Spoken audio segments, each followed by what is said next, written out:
Unplug the power cables. Open the power box. Unplug the flat cables.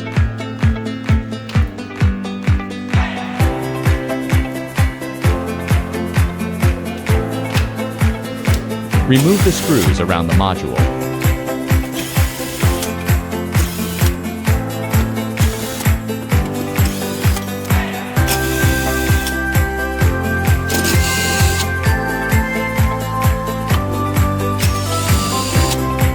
Remove the module.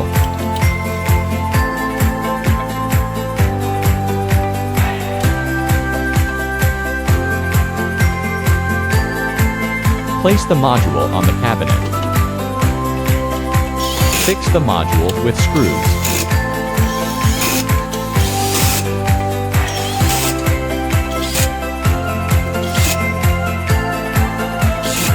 Plug in flat cable.